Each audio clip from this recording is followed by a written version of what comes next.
Hi friends, Yashika tarot വേൾഡിലേക്ക് സ്വാഗതം. നമ്മൾ ഇന്ന് നോക്കാൻ പോകുന്നത് നിങ്ങളുടെ ഇപ്പോഴത്തെ പ്രോബ്ലംസ് എന്താണ്, അതിൻ്റെ ആറ്റിറ്റ്യൂഡ്, ഇപ്പോൾ നിങ്ങൾക്കുള്ള ഇപ്പോഴത്തെ ആറ്റിറ്റ്യൂഡ് എന്താണ്, പിന്നെ അതിൻ്റെ യൂണിവേഴ്സിൻ്റെ ഗൈഡൻസ് എന്താണ്, പിന്നീട് അതിനുള്ള ഔട്ട്കം എന്താണെന്നാണ് നോക്കുന്നത്. അപ്പോൾ നമുക്ക് കിട്ടിയിരിക്കുന്നത് നിങ്ങളുടെ ഇപ്പോഴത്തെ കറണ്ട് പ്രോബ്ലംസ് നോക്കിയപ്പോൾ വീൽ ഓഫ് ഫോർച്യൂണും, എന്താണ് നിങ്ങളുടെ ആറ്റിറ്റ്യൂഡ് എന്ന് കിട്ടിയപ്പോൾ കിങ് ഓഫ് സോർട്സും, യൂണിവേഴ്സിലുള്ള ഗൈഡൻസ് 4 ഓഫ് പെൻറ്റക്കിൾസും, ഔട്ട്കം എന്താണെന്ന് ചോദിച്ചപ്പോൾ നൈറ്റ് ഓഫ് കപ്സുമാണ് നമുക്ക് കിട്ടിയിരിക്കുന്നത്. അപ്പോൾ ഇതെന്താണെന്ന് നമുക്ക് നോക്കിയാലോ. നിങ്ങളുടെ കറണ്ട് പ്രോബ്ലം എന്ന് പറയുന്നത് വീൽ ഓഫ് ഫോർച്യൂനാണ്. ഇപ്പോൾ നിങ്ങളുടെ ജീവിതത്തിൽ വലിയ മാറ്റം നടക്കുകയാണ്. കാര്യങ്ങൾ നിങ്ങളുടെ കൺട്രോളിന് പുറത്താണ് എന്ന് തോന്നുന്നുണ്ടാകാം.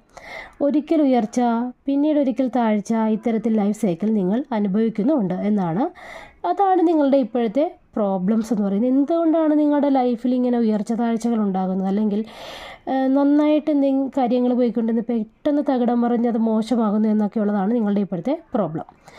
എന്താണ് നിങ്ങളുടെ ആറ്റിറ്റ്യൂഡ് എന്ന് ചോദിച്ചപ്പോൾ കിങ് ഓഫ് സോർട്സ് ആണ് വന്നിരിക്കുന്നത്. കിങ് ഓഫ് സോർട്സ് പറയുന്നത് നിങ്ങളുടെ സമീപനം വളരെ ലജ്ജിക്കൽ, ഹൃദയത്തേക്കാൾ നിങ്ങൾ റീസൺ, ട്രൂത്ത്, ക്ലാരിറ്റി ഉപയോഗിച്ച് കാര്യങ്ങൾ കൈകാര്യം ചെയ്യുകയാണ്.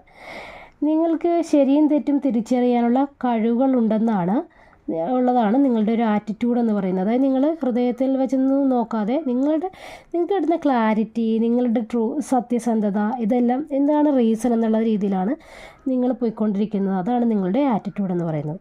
അടുത്തത് നമുക്ക് നോക്കിയിട്ടിരിക്കുന്നത് ഗൈഡൻസ് ആണ്. ഗൈഡൻസ് എന്ന് പറഞ്ഞപ്പോൾ 4 ഓഫ് പെൻറ്റക്കിൾസ് ആണ്.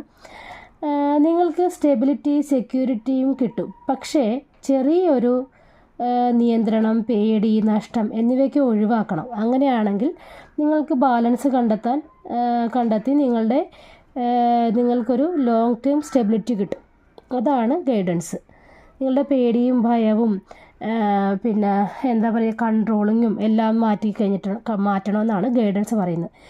ഇനി നമുക്ക് ഇതിൻ്റെ ഔട്ട്കം നോക്കുമ്പോൾ നമുക്ക് കിട്ടിയിരിക്കുന്നത് നൈറ്റ് ഓഫ് കപ്സ് ആണ്. യൂണിവേഴ്സ് പറയുന്നു, ഹേർട്ട് ഓപ്പൺ ആക്കുക, ഇമോഷണൽ ബാലൻസ് കൊണ്ട് മുന്നോട്ട് പോകുക, ഡ്രീംസ്, ഓഫേഴ്സ്, ഓപ്പർച്യൂണിറ്റീസ് സ്വീകരിക്കുക, നിങ്ങളുടെ ഇൻറ്റ്യൂഷൻ കേൾക്കുക, ലവ് ആൻഡ് കമ്പാഷൻ കൊണ്ട് മൂവ് ചെയ്യുന്നതാണ് ഉചിതമെന്നാണ്. അതായത് മൊത്തത്തിൽ പറയുമ്പോൾ ഇപ്പോൾ സംഭവിക്കുന്ന മാറ്റങ്ങൾ നിങ്ങളെ പരീക്ഷിക്കുന്നുവെങ്കിലും നിങ്ങൾ റീസൺ, ക്ലാരിറ്റിയും കൊണ്ട്, ഇമോഷണൽ ഓപ്പൺനെസ് കൊണ്ട് മുന്നോട്ട് പോയാൽ ഔട്ട്കം സ്റ്റേബിൾ ആയിരിക്കുമെന്നാണ്. ഇതാണ് ഇന്നത്തെ എൻ്റെ റീഡിംഗ്. ഇഷ്ടമായിട്ടുണ്ടെങ്കിൽ ചാനൽ സബ്സ്ക്രൈബ് ചെയ്യുക, ലൈക്ക് ചെയ്യുക, ഷെയർ ചെയ്യുക. താങ്ക്